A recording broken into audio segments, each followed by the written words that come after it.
తిరుపతి లడ్డు మీద కూడా. ఎందుకంటే ఇది చాలా సున్నితమైన సమస్య.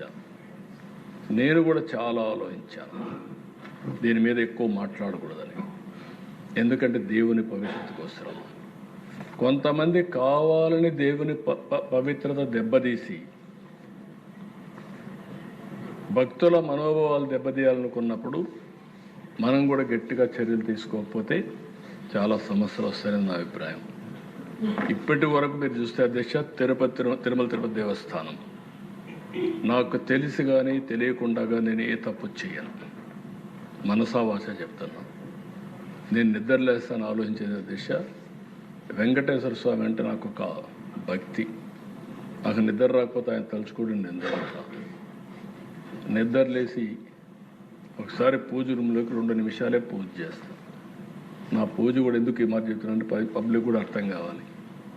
నేను ప్రజా రాజధాని అమరావతి, దేవతల రాజధాని అమరావతి, కలియుగ దేవుడు వెంకటేశ్వర స్వామి. ఆయన ఈ రాష్ట్రంలో ఉండడం మన అదృష్టం.